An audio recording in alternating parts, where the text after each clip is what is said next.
السلام علیکم ورحمۃ اللہ وبرکاتہ۔ الحمد للہ وحدہ والصلاة والسلام علی من لا نبی بعدہ، فاعوذ باللہ من الشیطان الرجیم، بسم اللہ الرحمن الرحیم۔ یا ایہا الذین آمنوا ان تؤدوا الامانات الی اہلہا، وقال النبی صلی اللہ علیہ وسلم اذا وسد الامر الى غیر اہلہ فانتظر الساعہ، او کما قال علیہ الصلاۃ والسلام۔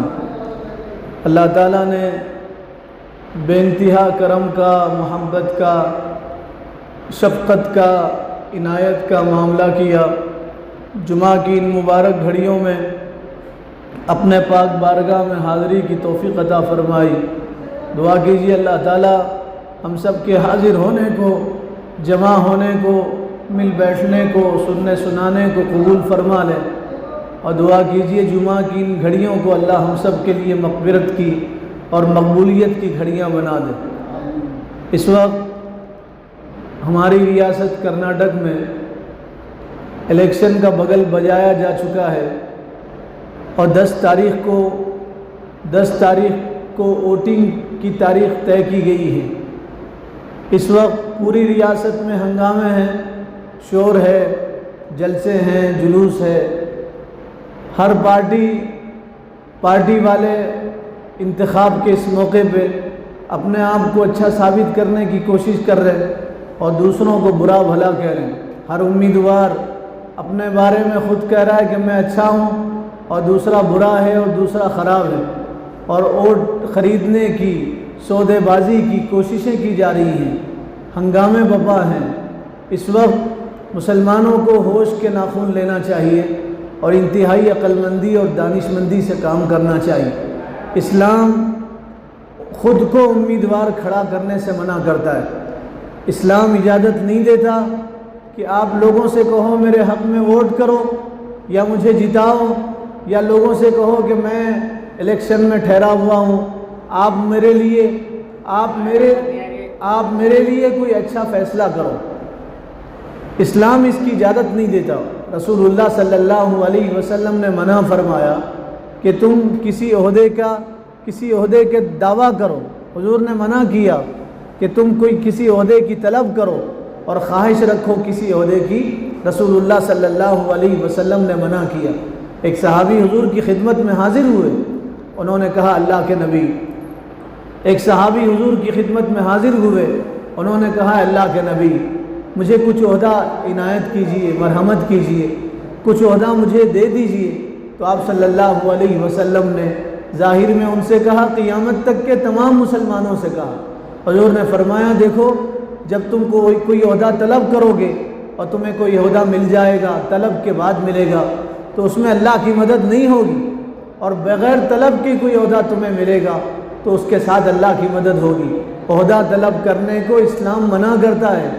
اسلام منع کرتا ہے۔ چاہیے تو یہ کہ لوگ تمہارا انتخاب کریں، لوگ تمہیں چاہیں، لوگ تمہیں آگے بڑھائیں، لوگ تمہیں عہدے کی پیشکش کریں، لوگ تمہیں کرسی پہ بٹھائیں، عام لوگ عوام تمہیں کرسی پہ بٹھائیں، لوگ تمہارا انتخاب کریں۔ نہ یہ کہ تم اپنے آپ کو اچھا ثابت کرنے کی کوشش کرو، اور نہ یہ کہ تم لوگوں میں جا کے یہ کہو میں اچھا ہوں اور مجھے جتاؤ اور مجھے عہدہ اور منصب عطا کرو۔ اسلام اس سے منع کرتا ہے۔ اسلام میں اس کی کوئی گنجائش نہیں ہے، اور رسول اللہ صلی اللہ علیہ وسلم نے اس سے منع فرمایا۔ حضور نے، کائنات کے سردار نے اس سے منع فرمایا۔ رسول اللہ صلی اللہ علیہ وسلم نے عہدے کی طلب کرنے سے رسول اللہ صلی اللہ علیہ وسلم نے منع کیا ہے۔ لیکن چونکہ اگر آدمی عہدے کی طلب نہیں کرے گا، ان حالات میں انتخابات میں کھڑا نہیں ہوگا، تو پورے کے پورے برے لوگ آ جائیں گے، اور پورے کے پورے لوگ بدتینت لوگ آ جائیں گے۔ اس لیے کچھ لوگ کھڑے ہو جاتے ہیں، لیکن اس میں دوسروں کو برا کہنا اور اپنے آپ کو اچھا ثابت نہیں کرنا ہے۔ وہ تو عوام فیصلہ کریں گے، لوگ فیصلہ کریں گے، عام لوگ فیصلہ کریں گے۔ ان حالات میں ہمیں کیا کرنا ہے؟ ایک بات یاد رکھیں، ووٹ یہ آپ کا مذہبی فریضہ ہے اور ملکی فریضہ ہے۔ ووٹ ڈالنا یہ آپ کا مذہبی فریضہ ہے، اور ووٹ ڈالنا یہ آپ کا ملکی اور جمہوری فریضہ ہے۔ علماء نے لکھا ہے کوئی آدمی ووٹ نہ ڈالے اور یہ سوچے کہ میرے ووٹ نہیں ڈالنے سے کیا ہوگا، وہ اپنے ووٹ کا استعمال نہ کرے تو وہ گنہگار ہے۔ کوئی آدمی اگر اپنے ووٹ کا استعمال نہ کرے تو وہ گنہگار ہے۔ کوئی آدمی اپنا ووٹ نہ ڈالے تو وہ گنہگار ہے۔ کوئی مجبوری ہے نہیں جا سکتا، کوئی مجبوری ہے چل نہیں سکتا، مجبوری ہے وہاں تک نہیں پہنچ سکتا، تو یہ مجبوری میں اس کے لیے اجازت ہے۔ مجبوری نہیں ہے تو اس کو ووٹ ڈالنا چاہیے۔ بہت سارے لوگ یہ سمجھتے ہیں کہ ووٹ ڈالنا یہ تو سیاسی بات ہے، ہم سیاست سے ہمارا کیا تعلق ہے، ہم سیاست سے الگ ہیں۔ یاد رکھیں ووٹ ڈالنا آپ کا مذہبی فریضہ ہے، ووٹ ڈالنا آپ کا ملکی فریضہ ہے۔ جمہوریت میں آپ کے لیے حق ہے کہ آپ اپنے ووٹ کا استعمال کریں۔ اگر کوئی آدمی ووٹ کا استعمال نہیں کرتا، ووٹ نہیں ڈالتا، تو آدمی گنہگار ہوتا ہے۔ ووٹ یہ امانت ہے، ووٹ ڈالنا یہ امانت ہے، امانت۔ قرآن میں اللہ تعالیٰ نے فرمایا امانتیں ان کے اہل تک پہنچاؤ، امانتیں ان کے اہل تک پہنچاؤ، جو حقدار ہے ان تک امانت پہنچاؤ۔ کوئی آدمی کسی سے پیسے لے کے ووٹ ڈالتا ہے، کوئی آدمی اپنے محلے کا سمجھ کے ووٹ ڈالتا ہے، رشتہ داری کی بنیاد پہ ووٹ ڈالتا ہے، تو یہ امانت میں خیانت کرنے والا ہے۔ حضور نے فرمایا 3 چیزیں منافق کی پہچان ہیں، 3 علامتیں منافق کی 3 علامتیں ہیں۔ فرمایا اذا حدث کذب، بات کرے تو جھوٹ بولے، جب بھی کوئی بات کرے تو جھوٹ بولے، یہ منافق کی بڑی علامت ہے۔ جھوٹ بولنا منافق کی علامت ہے۔ آج کتنے لوگ جھوٹ بول رہے ہیں، ان حالات میں آپ دیکھیے ہر اسٹیج پہ ٹھہر کے لوگ جھوٹ بول رہے ہیں، گلیوں میں جھوٹ بول رہے ہیں، مسجدوں میں لوگ جھوٹ بول رہے ہیں، اپنوں کے ساتھ لوگ جھوٹ بول رہے ہیں، غیروں کے ساتھ لوگ جھوٹ بول رہے ہیں، چھوٹے جھوٹ بول رہے ہیں، بڑے جھوٹ بول رہے ہیں، مرد عورتیں سب جھوٹ بول رہے ہیں۔ جھوٹ بولنا یہ منافق کی علامت ہے۔ حضور نے فرمایا کوئی آدمی جھوٹ بولتا ہے تو وہ اللہ کے رجسٹر میں جھوٹا لکھا جاتا ہے، فرشتوں کے درمیان جھوٹے کے نام سے مشہور ہو جاتا ہے۔ اور کوئی آدمی سچ بولتا ہے تو سچ بولنے کی وجہ سے وہ اللہ کے یہاں سچا لکھا جاتا ہے، اور فرشتے اس کو سچے کے نام سے پکارتے ہیں۔ حضور نے فرمایا جب کوئی آدمی جھوٹ بولتا ہے تو کئی میل دور تک فرشتے اس سے دور چلے جاتے ہیں، کئی میل دور فرشتے اس سے دور چلے جاتے ہیں اور اس کے قریب نہیں آتے۔ حضور نے فرمایا جھوٹ روزی کو گھٹا دیتا ہے، جھوٹ روزی کو گھٹا دیتے ہیں۔ جھوٹ سے آدمی کے چہرے پہ بے غیرتی کے نشان پڑ جاتے ہیں۔ جھوٹ بولنے سے آدمی جہنم کے قریب پہنچتا ہے اور جنت سے دور چلا جاتا ہے۔ آدمی جھوٹ بولنے سے اللہ کی نظر سے گر جاتا ہے۔ جھوٹ بولنا منافق کی علامت ہے، مومن کی علامت نہیں ہے۔ مومن جب بھی بولتا ہے سچ بولتا ہے، مومن حق بولتا ہے، ظالم بادشاہ کے پاس بھی حق بولتا ہے۔ مومن موت سے نہیں ڈرتا، کٹنے سے نہیں ڈرتا، مرنے سے نہیں ڈرتا۔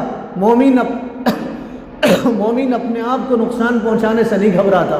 مومن تو ہر حال میں سچ بولتا ہے، جھوٹ نہیں بولتا۔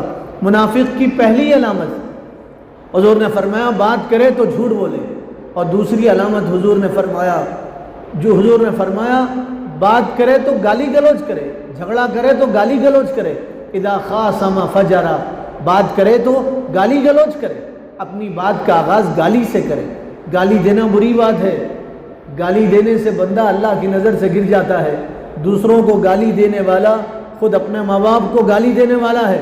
حضور نے فرمایا تم اپنے ماں باپ کو گالی مت دو۔ صحابہ نے کہا اللہ کے نبی کون اپنے ماں باپ کو گالی دیتا ہے؟ رسول اللہ نے فرمایا تم دوسروں کے ماں باپ کو گالی دو گے تو دوسرے تمہارے ماں باپ کو گالی دیں گے۔ تو دوسروں کو گالی دینا گویا اپنے ماں باپ کو گالی دینا ہے اور اپنے ماں باپ کو برا بھلا کہنا ہے۔ منافق کی دوسری علامت رسول اللہ نے فرمایا منافق جب بھی بولتا ہے تو منافق جھوٹ بولتا ہے، منافق جھوٹ بولتا ہے، منافق جھگڑا کرتا ہے تو گالی گلوچ کرتا ہے۔ پھر رسول اللہ صلی اللہ علیہ وسلم نے فرمایا منافق امانت میں خیانت کرتا ہے، اذا تمن خان، امانت میں خیانت کرتا ہے۔ امانت میں خیانت یہ منافق کی علامت ہے، مومن کی علامت نہیں ہے۔ ووٹ یہ امانت ہے آپ کے پاس، اللہ کے حشر میں آپ کو جواب دینا ہے۔ اگر آپ نے صحیح آدمی کو ووٹ کیا ہے تو اللہ کے پاس سے آپ کو اجر ملے گا، اور اگر آپ نے غلط آدمی کو ووٹ کیا ہے تو اللہ کے پاس آپ کا مواخذہ ہوگا اور خدا کے پاس آپ کی پکڑ ہوگی، خدا کے پاس آپ کی پکڑ ہوگی۔ آپ نے قرابت داری کی وجہ سے، دوستی کی وجہ سے، رشتہ داری کی وجہ سے، محلہ داری کی وجہ سے کسی کو ووٹ کیا ہے، اور آپ نے اس کی قابلیت نہیں دیکھا، اس کی صلاحیت نہیں دیکھا، تو اللہ کے نزدیک آپ کو جواب دینا ہے، خدا کے پاس باز پرس ہوگی آپ کی۔ اگر وہ جیت بھی جائے تو آپ کی ہار ہے۔ آپ میرے یہ الفاظ دل کی تختی پہ نوٹ کر لیں، اگر آپ نے غلط آدمی کو ووٹ کیا ہے، اس کی جیت بھی ہوگی تو آپ کی ہار ہے، دنیا میں بھی آپ کی ہار ہے اور خدا کے پاس بھی آپ کی ہار ہے۔ اور اگر آپ نے سچے آدمی کو ووٹ کیا ہے، اچھے آدمی کو ووٹ کیا ہے، آپ نے درد رکھنے والے آدمی کو ووٹ دیا ہے، کام کرنے والے آدمی کو ووٹ دیا ہے، ووٹ خریدنے والے کو آپ نے ووٹ نہیں دیا، اس کی ہار ہوئی تب بھی آپ کی جیت ہے۔ آپ کو دنیا میں اجر ملے گا، اللہ کے پاس آپ کو نیکیاں ملیں گی۔ ووٹ امانت ہے، امانت۔ مومن امانت میں خیانت نہیں کرتا، امانت میں خیانت منافق کرتا ہے۔ اس لیے رسول اللہ نے فرمایا قیامت کے قریب امانتیں اٹھ جائیں گی، پورے محلے میں، پورے گاؤں میں، پورے شہر میں ایک آدمی بھی امانت دار نہیں ہوگا۔ ایک آدمی امانت دار ہوگا تو لوگ کہیں گے دیکھو یہ امانت دار ہے۔ حضور نے فرمایا حقیقت میں وہ بھی امانت دار نہیں ہوگا۔ حقیقت میں حضور نے فرمایا وہ بھی امانت دار نہیں ہوگا، لوگوں میں مشہور ہو جائے گا امانت دار کے نام سے، وہ بھی امانت دار نہیں ہوگا۔ لوگ کیسے امانتوں کا پاس و لحاظ رکھتے تھے آپ اندازہ لگائیے۔ مبارک ایک بہت بڑے بزرگ گزرے ہیں۔ مبارک ایک باغ میں کام کرتے تھے۔ مبارک ایک باغ میں کام کرتے تھے۔ مبارک ایک باغ میں کام کرتے تھے۔ ایک دن باغ کا مالک آیا اور باغ کے مالک کو پیاس لگی تھی، شدت کی پیاس لگی تھی۔ باغ کے مالک نے کہا ایک انار نچوڑ کے لاؤ۔ انار کا باغ تھا۔ باغ کے مالک نے کہا انار نچوڑ کے لاؤ، تو وہ گئے مبارک اور انار نچوڑ کے لائے اور باغ کے مالک کو دیا، اس کا جوس بنا کے، عصیر بنا کے باغ کے مالک کو دیا اور باغ کے مالک سے کہا اسے پی جائیے۔ باغ کے مالک نے پیا تو ناراض ہو گیا، کہنے لگا مبارک یہ انار تو کھٹا تھا اور اس کا جوس اور اس کا عصیر یہ کھٹا تھا، میٹھا انار توڑ کے لاؤ۔ مبارک گئے، پھر دوسرا انار توڑ کے لائے، اس کا جوس بنایا، اس کو نچوڑا اور باغ کے مالک کو دیا، اپنے آقا کو دیا۔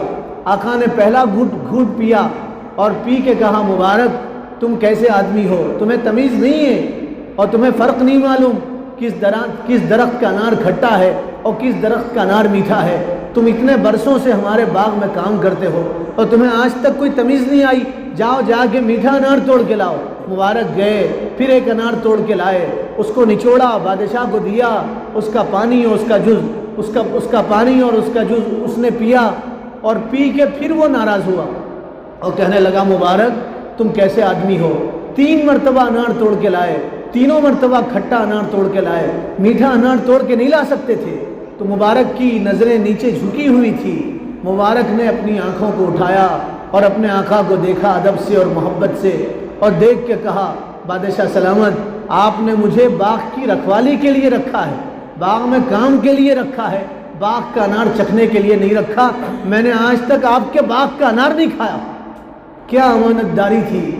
بعض لوگوں نے لکھا ہے، مورخین نے، 17 سال سے باغ میں کام کرتے تھے، 17 سال سے انہوں نے بغیر مالک کی اجازت کے انار نہیں چکھا، کھایا نہیں، چکھنا تو دور کی بات، کھانا تو دور کی بات ہے، چکھا نہیں۔ 17 سال میں کبھی انار نہیں چکھے۔ یہ مومن امانت میں خیانت نہیں کرتا۔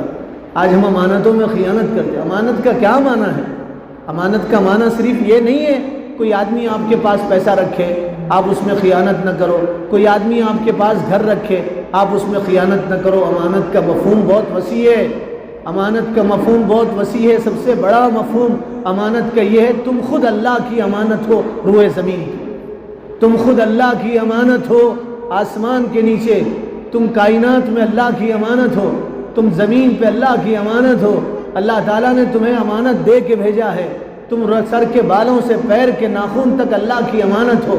اسی لیے اللہ تعالیٰ نے قرآن میں فرمایا ان السمع والبصر والفؤاد کل اولئک کان عنہ مسئولا، تم سے تمہارے بارے میں پوچھا جائے گا، تمہاری آنکھ کے بارے میں پوچھا جائے گا، تمہارے ہاتھ کے بارے میں پوچھا جائے گا، تمہارے پیر کے بارے میں پوچھا جائے گا، تمہارے دل کے بارے میں تم سے پوچھا جائے گا۔ کل حشر کے میدان میں تمہارے منہ پہ مہر مار دی جائے گی۔ الیوم نختم علی افواہہم، سورہ یاسین میں اللہ تعالیٰ نے ارشاد فرمایا، سورہ یاسین پڑھو تو پتہ چلے گا، مگر ہم سورہ یاسین نہیں پڑھتے۔ حضور نے فرمایا سورہ یاسین جس مقصد کے لیے پڑھی جائے گی اللہ تعالیٰ اس مقصد میں کامیابی عطا کریں گے۔ آپ امتحان میں ایگزام میں کامیاب ہونا چاہتے ہیں، سورہ یاسین پڑھو اس مقصد کے لیے، اللہ کامیابی عطا کریں گے۔ بیمار ہیں سورہ یاسین پڑھو، اللہ شفا عطا کریں گے۔ مقروض ہیں سورہ یاسین پڑھو، اللہ تعالیٰ قرض سے آپ کو نجات عطا فرمائیں گے۔ جس مقصد کے لیے سورہ یاسین پڑھی جائے گی اللہ تعالیٰ اس مقصد میں کامیابی عطا کرے۔ حضور نے فرمایا میری تمنا ہے ہر مسلمان کے دل میں سورہ یاسین قرآن کا دل ہے، قرآن کا دل ہے سورہ یاسین۔ حضور نے فرمایا میری تمنا ہے ہر مسلمان کے دل میں سورہ یاسین۔ سب یاد ہے سورہ یاسین یاد نہیں، اپنے بچوں کو سورہ یاسین یاد دلاؤ، آیت الکرسی اپنے بچوں کو یاد دلاؤ، سورہ یاسین یاد دلاؤ۔ اللہ تعالیٰ نے سورہ یاسین میں کہا حشر کے میدان میں تمہیں کھڑا کیا جائے گا، خدا کے روبرو تمہاری حاضری ہوگی، تمہارے منہ پہ تالے لگا دیے جائیں گے، منہ کو بند کر دیا جائے گا، پھر تمہارا جسم بولے گا، تمہاری آنکھیں بولیں گی، تمہارے کان بولیں گے، تمہارے ہاتھ بولیں گے، تمہارے پیر بولیں گے، تمہارا سارا سراپا بولے گا، دھڑ بولے گا، تمہارا بال بولے گا، تمہارا رواں بولے گا، تمہارا پیٹ بولے گا۔ کل قیامت کے دن تمہارا جسم تمہارے خلاف گواہی دے گا۔ آدمی حیران ہوگا جسم میرا ہے، میرے خلاف بول رہا ہے۔ آواز آئے گی جسم تیرا تھا، تیرا نہیں ہے، تیرا تھا دنیا میں کچھ وقت کے لیے، جسم تیرا نہیں، اللہ کی امانت، زندگی اللہ کی امانت ہے۔ ہم جیسے چاہے ویسے نہیں گزار سکتے، زندگی اللہ کے مرضی پہ گزارو گے تو کامیاب ہوگے، اور اگر زندگی اپنی خواہشات پہ گزارو گے تو ناکام ہوگے، اس لیے کہ زندگی تمہاری نہیں، اللہ کی امانت۔ کوئی آدمی اپنے آپ کو مار لے، خودکشی کر لے، سوسائڈ ہو جائے تو اسے عذاب دیا جائے، کیوں؟ اس لیے کہ جسم اس کا نہیں، جسم اللہ کا ہے۔ اور اگر یہی دھڑ یہی جسم اللہ کے راستے میں لے جائے، کٹ جائے، جسم کا مسولہ بن جائے، ٹکڑے ہو جائیں تو اس کو شہادت کا ثواب ملے گا، کیوں؟ اس لیے کہ اس نے اپنے جسم کو اللہ کی مرضی پہ کٹایا، اپنی مرضی سے نہیں کٹایا۔ جسم ہمارا نہیں، اللہ کی امانت ہے۔ امانت کا مفہوم بڑا وسیع۔ آپ ماں باپ ہیں تو اولاد آپ کے پاس امانت ہے، آپ شوہر ہیں تو بیوی آپ کے پاس امانت ہے، آپ بچے ہیں تو ماں باپ آپ کے پاس امانت ہے، آپ استاد ہیں تو شاگرد آپ کے پاس امانت ہے، آپ شاگرد ہیں تو استاد آپ کے پاس امانت ہے، آپ مصلی ہیں مسجد کے تو مسجد آپ کے پاس امانت ہے۔ مسجد صدر کی نہیں ہے، مسجد امام کی نہیں ہے، مسجد کمیٹی کی نہیں ہے۔ دھوکہ لگا ہے مسلمانوں کو، مسلمان یہ کہتے ہیں مسجد صدر کی، مسجد کمیٹی کی، مسجد بنانے والوں کی، مسجد مسلمانوں کی۔ اللہ کے گھر میں بیٹھ کے یہ بات عرض کر رہا ہوں، دل کے کانوں سے سنو، مسجد مسلمانوں کی بھی نہیں، مسجد پورے انسانوں کی ہے۔ مسجد اللہ کا گھر ہے، تمہاری ملکیت نہیں ہے، مسجد تمہارے پاس امانت ہے، اللہ کی امانت ہے۔ مسجد کی صفائی مؤذن صاحب کا کام نہیں ہے، ہر مسلمان کی ذمہ داری مسجد کو صاف کرنا۔ بات لمبی ہوگی، میں یہ عرض کر رہا ہوں کہ امانت کا مفہوم بڑا وسیع۔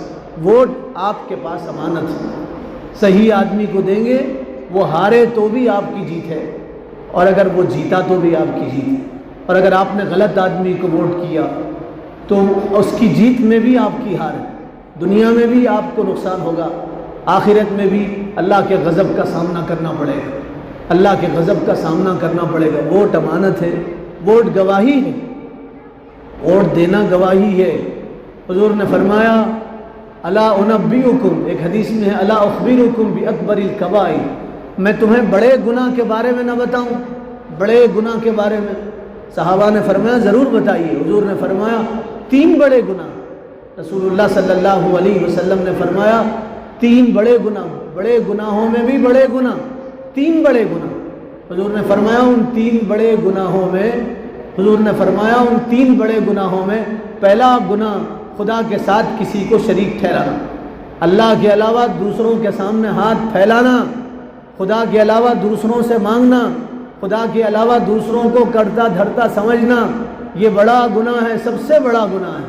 حضور نے فرمایا سب سے بڑا گناہ خدا کے ساتھ کسی کو شریک ٹھہرانا، خدا کے علاوہ کسی کے سامنے ہاتھ پھیلانا، ان سے دعا مانگنا، ان کے سامنے اپنی پیشانیوں کو رگڑنا، یہ بڑا گناہ ہے۔ پھر حضور نے فرمایا ماں باپ کی نافرمانی کرنا، ماں باپ کا دل دکھانا، یہ بڑا گناہ ہے۔ لوگ یہ سمجھتے ہیں جوان ہونے کے بعد اب مجھے ماں باپ کی کیا ضرورت ہے، قرآن پڑھو تو پتہ چلے گا۔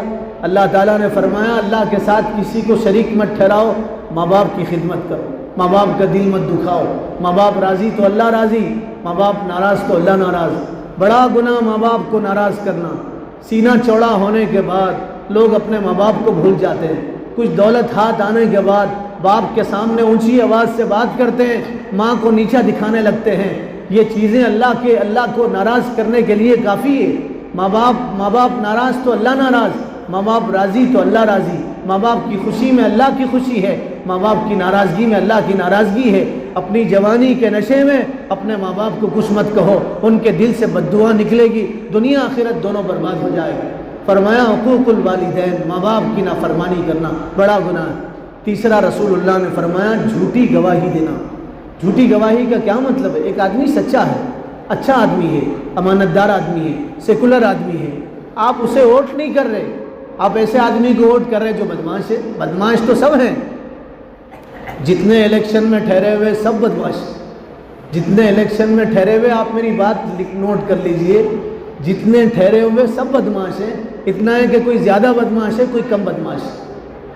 اور قاعدہ ہے، دو پریشانیاں آپ کے پاس آ رہی ہیں، دو چیزوں کو آپ کو ایکسیپٹ کرنا ہے، قبول کرنا ہے۔ تو جو ہلکی پریشانی ہے آپ اس کو قبول کریں گے، بڑی پریشانی سے آپ بچیں گے۔ ایک راستہ ہے جو دشواریوں کا راستہ ہے، تکلیفوں کا، ایک آسانی کا راستہ، اس میں تھوڑی تکلیف ہے، تو جس میں تھوڑی تکلیف ہے آپ اس راستے سے گزریں گے، جس میں زیادہ تکلیف ہے آپ اس راستے سے بچیں گے۔ سب پہلے لوگ کہتے تھے، جاہل لوگ الیکشن میں ٹھہرتے، انگوٹا بہادر لوگ الیکشن میں ٹھہرتے، جن کو پڑھنا لکھنا نہیں آتا ایسے لوگ الیکشن میں ٹھہرتے۔ لیکن اب کیسے لوگ ٹھہرتے؟ نامزد مجرم لوگ الیکشن میں ٹھہرتے۔ پہلے یہ پولیس سے بھاگتے پھرتے تھے، پولیس ان کا پیچھا کرتی تھی، ویسے لوگ الیکشن میں ٹھہرتے ہیں۔ اب ایسے لوگ الیکشن میں ٹھہرتے ہیں، پولیس اب ان کے پیچھے چلتی ہے، نامزد مجرم لوگ۔ یو پی میں 80 لوگ ایسے ہیں جو اسمبلی کے ممبر ہیں، جن پہ 80 سے زیادہ کیسز، 80 سے زیادہ مار دھاڑ کے کیس ہیں، چوری کے کیس ہیں، بدکاری کے کیس ہیں ان کے اوپر، اور قتل کے کیس ہیں، مرڈر کے کیس ان کے اوپر، مرڈر کے کیس ان کے اوپر۔ ایک آدمی اچھا ہے آپ اس کو ووٹ نہیں کر رہے، ایک آدمی غلط ہے آپ اس کو ووٹ کر رہے۔ دیکھیے، ووٹ کسی کے بولنے پہ نہیں کرنا ہے، آپ ووٹ کسی کے بولنے پہ نہیں کرنا۔ آپ کو کوئی بول رہا ہے اس کو ووٹ تو نہیں دینا ہے، آپ کو جو آدمی اچھا لگ رہا ہے اسے ووٹ دینا ہے۔ جو آدمی اچھا ہے آپ کی نظروں میں، ہر آدمی کے سوچنے کا معیار الگ الگ ہے، ہر آدمی کے سوچنے کا معیار الگ الگ ہے۔ جو آدمی آپ کی سوچ میں اچھا ہے، آپ کی فکروں میں اچھا ہے، دل میں اچھا ہے، جو آدمی کام کا ہے آپ کے نزدیک، آپ اس کو ووٹ کریں گے تو یہ سچی گواہی ہوگی۔ غلط آدمی کو ووٹ کریں گے یہ جھوٹی گواہی ہوگی۔ حضور نے فرمایا 3 بڑے گناہ میں ایک بڑا گناہ یہ ہے، حضور نے فرمایا 3 بڑے گناہ میں ایک بڑا گناہ یہ ہے، آپ جھوٹی گواہی دو۔ حضور ٹیک لگا کے بیٹھے تھے، آپ سیدھے بیٹھ گئے اور آپ نے بار بار کہا دیکھو جھوٹی گواہی دینا بڑا گناہ ہے، جھوٹی گواہی دینا بڑا گناہ ہے۔ صحابہ فرماتے ہیں اتنی مرتبہ حضور نے کہا، ہم تمنا کرنے لگے کاش رسول اللہ چپ ہو جاتے، کاش رسول اللہ چپ ہو جاتے۔ ووٹ دینا امانت ہے، امانت، سچے آدمی کو ووٹ دینا، اچھے آدمی، ووٹ کرنا شہادت ہے، جھوٹی گواہی نہیں دینا۔ جھوٹی گواہی دینے سے اللہ کی نگاہوں میں آدمی مجرم بن جاتا ہے۔ ووٹ کرنا آپ کا حق ہے، ووٹ کرنا آپ کا حق ہے۔ ووٹ کرنے کا مطلب یہ ہے یہ آدمی آپ کی نظر میں اچھا ہے، یہ آدمی اچھا ہے۔ ووٹ کرنے کا مطلب یہ ہے یہ آدمی اچھا ہے، سچی گواہی دینا چاہیے، اچھی گواہی دینا چاہیے۔ میرے بھائیوں، اس وقت وقت نہیں ہے، اس وقت حالات بہت خراب ہیں، مسلمانوں کو ہوش کے ناخن لینا چاہیے۔ فرقہ پرست طاقتیں یہ کہہ رہی ہیں ہمیں مسلمانوں کے ووٹ کی ضرورت نہیں ہے۔ میں یہاں کسی کی وکالت کے لیے نہیں بیٹھا، جو حق بات ہے وہ بولنے کے لیے بیٹھا ہوں۔ آپ یہ بات بار بار سوچئے سمجھیے، فرقہ پرست طاقتیں، اسلام دشمن طاقتیں، مسلمانوں کو نقصان پہنچانے والے لوگ یہ کہہ رہے ہمیں مسلمانوں کے ووٹ کی ضرورت نہیں ہے۔ وہ جانتے ہیں مسلمان ووٹ کو بیچنے لگے، مسلمان ووٹ کو بیچنے لگے۔ ووٹ بیچنا بڑا جرم ہے، بڑا گناہ ہے۔ ووٹ بیچنا حرام ہے، حرام۔ سور کا گوشت کھانا اتنا بڑا گناہ نہیں ہے، خنزیر کا گوشت کھانا، شراب کا گھونٹ پینا اتنا بڑا گناہ نہیں ہے جتنا بڑا گناہ ووٹ بیچنا ہے اور غلط آدمی کو ووٹ ڈالنا ہے۔ زنا سے بڑا گناہ، بدکاری سے بڑا گناہ غلط آدمی کو ووٹ ڈالنا ہے۔ اس کی گواہی دینا ہے۔ بدکاری سے بڑا گناہ ہے ووٹ بیچنا۔ 500 میں ووٹ بیچتے ہیں، 1000 میں ووٹ بیچتے ہیں۔ معاف کیجئے، ووٹ بیچنے والے وہ اپنی ماں کا سودا کرنے والے، ووٹ بیچنے والے جنم دینے والی ماں کا سودا کرنے والے۔ حضور نے فرمایا سود لینا بڑا گناہ ہے، سود لینا بڑا گناہ ہے۔ فرمایا سود کا سب سے ہلکا گناہ یہ ہے آدمی اپنی ماں سے منہ کالا کرے۔ بخاری شریف کی روایت ہے، فرمایا سود کا سب سے ہلکا گناہ یہ ہے آدمی اپنے ماں سے منہ کالا کرے۔ 70 گناہ ہے سود لینے میں، 70 خرابیاں ہیں۔ سب سے ہلکی خرابی یہ ہے آدمی اپنی ماں سے منہ کالا کرے۔ بڑا گناہ ہے پیسے لے کے، کب تک پیسے آپ کے پاس رہیں گے؟ پیسے آپ کے پاس ختم ہو جائیں گے۔ جو آپ کا ووٹ خریدنے آتا ہے تو آپ اپنی چپل اپنے ہاتھ میں لیجئے، جوتا، اس سے کہیے ہم بیچنے والے لوگ نہیں ہیں، ہم خریدنے والے لوگ ہیں۔ اللہ نے ہمارے جان مال کے بدلے میں جنت خریدا ہے، ہم تو بک گئے ہیں اللہ کے ہاتھوں میں، اب ہم دنیا میں بکنے والے نہیں ہیں۔ جو ووٹ بیچ سکتا ہے وہ ایمان بیچ سکتا ہے۔ ووٹ بیچنے والا اپنے ایمان کا سودا کرنے والا ہے۔ حضور نے فرمایا الراشی والمرتشی کلاہما فی النار، خریدنے والا اور خریدا جانے والا، بیچنے والا اور خریدنے والا دونوں جہنم میں جائیں گے۔ خریدنے والا بھی جہنم میں جائے گا، وہ اگرچہ مسلمان کیوں نہ ہو، خریدنے والا بھی جہنم میں جائے گا۔ ووٹ آپ کا خرید رہا وہ بھی جہنمی ہے، ووٹ بیچنے والا بھی جہنمی۔ حضور سراپا رحمت للعالمین تھے، آپ شفیع المذنبین تھے، آپ کی زبان سے کبھی برے الفاظ نہیں نکلے، آپ نے کبھی کسی کو برا بھلا نہیں کہا، لیکن رسول اللہ نے رحمت للعالمین نے شفیع المذنبین نے فرمایا الراشی والمرتشی علیہما لعنت اللہ، بیچنے والا خریدنے والا ان دونوں پہ اللہ کی لعنت ہو۔ حضور کی بد دعا، حضور نے فرمایا اللہ کی لعنت ہو بیچنے والے پہ اور خریدنے والے پہ۔ ووٹ بیچیے مت، متحد ہو جائیے، فرقہ پرست طاقتوں کو دھول چٹائیے، ان کے خوابوں پہ پانی پھیر دیجئے، ان کو ذلیل کر دیجئے، اپنے ووٹ کی اہمیت کو پہچانیے، منتشر مت ہو جائیے۔ ووٹ ڈالیے، اچھے آدمی کو ووٹ ڈالیے، پیسے لے کے ووٹ مت ڈالیے۔ کیسے آدمی کو ڈالنا ہے؟ جو آپ کے لیے نفع بخش ہو، جو قوم کے لیے نفع بخش ہو، جو قوم کو فائدہ پہنچانے والا ہو، نقصان پہنچانے والا نہ ہو۔ کرناٹک کا الیکشن یہ پارلیمنٹ کے الیکشن کے لیے بہت اہمیت رکھتا ہے۔ اس لیے آپ دیکھیے ہمارے دیش کے پردھان منتری چھوٹی چھوٹی جگہ آ رہے ہیں، بڑے بڑے لیڈروں کو بلایا جا رہا۔ کرناٹک کی اسمبلی سے ملک کی تقدیر بدل سکتی ہے، کرناٹک کی اسمبلی سے ملک کی تقدیر بدل سکتی ہے۔ کرناٹک کو یو پی بنانے کا ان کا خواب ہے، یو پی میں جو کچھ ہو رہا ہے وہ کرناٹک میں کرنے کا خواب ہے۔ ہوش کے ناخن لیجئے، متحد ہو جائیے، ووٹ ڈالیے۔ ووٹ آپ کا حق ہے۔ آپ سوچیں گے میرے ایک ووٹ سے کیا ہوگا؟ آپ کے ایک ووٹ سے ملک کی ریاست کی اسٹیٹ کی ریاست کی تقدیر بدل سکتی ہے۔ اچھے آدمی جائیں گے تو اچھے فیصلے ہوں گے، اچھے آدمی جائیں گے تو خوشیاں ملے گی۔ اب تو ہر آنے والا دن غم لے کے آتا ہے، ہر صبح کا سورج غم کی خبریں سناتا ہے۔ ترس گئے کان اچھی خبر سننے کے لیے۔ پورے ملک میں فرقہ پرست طاقتیں متحد ہو گئی ہیں۔ افسوس خوف کے وقت میں بھی مسلمان متحد نہیں ہوئے۔ ڈر کے وقت بھیڑ اور بکری ایک جگہ جمع ہو جاتے ہیں، جنگل میں جا کے دیکھیے، مگر کیا کہے مسلمانوں کو، خوف کے وقت بھی مسلمان متحد نہیں ہوئے۔ آپ کی اذانیں محفوظ نہیں ہیں، آپ کی مسجدیں محفوظ نہیں ہیں، آپ کی بیٹیاں محفوظ نہیں ہیں، آپ کا ووٹ محفوظ نہیں ہے، آپ کی شہریت محفوظ نہیں ہے۔ ان حالتوں میں بھی اگر آپ کو ہوش نہیں آئے گا تو کب ہوش آئے گا؟ اب نہیں سنبھلو گے میرے بھائیوں، پھر آئندہ ملک میں سنبھلنے کا کوئی موقع نہیں ملے گا۔ اب نہیں جاگو گے پھر ملک میں کوئی جگانے والا نہیں ہوگا۔ اس لیے ہوش کے ناخن لو، اپنے بھائیوں سے کہو ووٹ ڈالو۔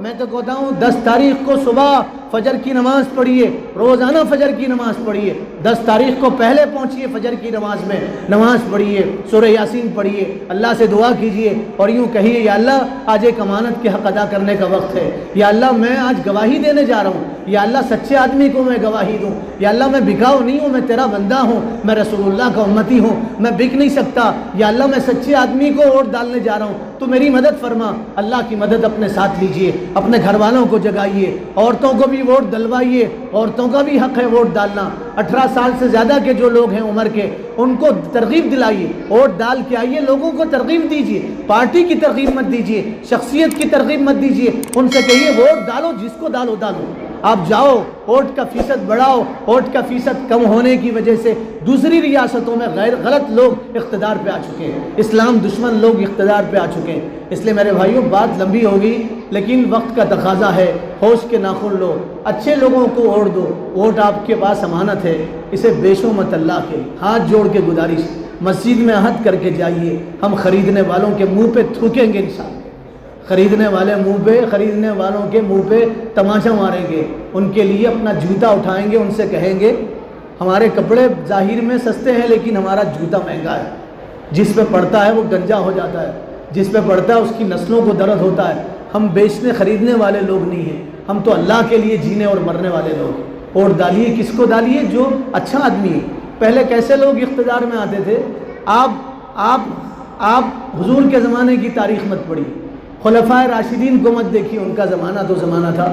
خود ہمارے ملک میں ڈاکٹر راجندر پرساد 12 سال ہندوستان کے صدر جمہوریہ رہے، 12 سال کے بعد جب وہ ریٹائر ہوئے، عہدے سے سبکدوش ہوئے، ان کا وطن تھا پٹنہ بہار میں گئے تو ان کے پاس رہنے کے لیے مکان نہیں تھا، انہوں نے گھر نہیں خریدا تھا۔ اب تو کونسلر کا گھر ایسا محسوس ہوتا ہے جیسے یہ نمرود کا محل ہے، کونسلر کا گھر۔ 2-3 سال پہلے سائیکل نصیب نہیں تھی اور کونسلر بنتے ہی بلدیہ میں جاتے ہی اب ان کا محل دیکھیے، ان کا گھر دیکھیے۔ ایم ایل اے بننے سے پہلے کچھ نہیں تھے، ایم ایل اے بننے کے بعد کروڑوں اربوں کی جائیداد ان کے پاس۔ یہ ہمارے خون پسینے کی کمائی، مسلمانوں کا خون ان کے پیٹرول میں شامل ہوتا ہے، ان کی گاڑیوں میں پیٹرول نہیں جلتا، ان کی گاڑیوں میں ہندوستانیوں کا خون جلتا ہے۔ وہ جو پیسے خرچ کر رہے ہیں الیکشن کے وقت میں، ہمارے پاس الیکشن میں پورے ملک میں جو پرچار ہوتا ہے، پورے ملک میں جو پرچے چھپتے ہیں بڑھتے ہیں، پرچار میں جتنا پیسہ خرچ ہوتا ہے، اگر اتنا پیسہ اس ملک کے بچوں کی تعلیم کے لیے خرچ ہوگا تو ملک کی تقدیر بدلے گی۔ جو پیسہ الیکشن کی تشہیر میں خرچ ہوتا ہے، ان پیسوں سے پورے ملک کے بچوں کو تعلیمی خرچ مل جاتا ہے، تعلیمی فیس ان کی ادا ہوتی ہے، ان کو تعلیمی اشیاء میسر ہو جاتے ہیں، پورے ہندوستان کے بچوں کو تعلیمی خرچ مل جاتا ہے اشتہار کے پیسوں میں۔ کتنا پیسہ لوگ خرچ کرتے ہیں۔ رہنے کے لیے مکان نہیں تھا، جواہر لال نہرو، پنڈت جواہر لال نہرو، ان کے پاس اپنا مکان نہیں تھا، وہ دارالمصنفین کے ممبر تھے۔ جب وہ ریٹائر ہو گئے تو لوگ ان کے پاس گئے، ممبرشپ لینے کے لیے 500 روپے تھی تو کہنے لگے میرے پاس اتنے پیسے نہیں ہیں، جب آ جائیں گے میں آپ کو پیسہ دوں گا۔ وقت کا وزیر اعظم تھا، 500 روپے اس کے پاس نہیں تھے۔ اچھے لوگ جو لوگوں کی خدمت کرنے والے ہیں، جن کے پاس خدمت کا جذبہ ہو، ان کو ووٹ دیجیے۔ دعا کیجیے اللہ عمل کی توفیق عطا فرمائے، دعا کیجیے اللہ مسلمانوں کے لیے خیر اور بہتری کا معاملہ کرے۔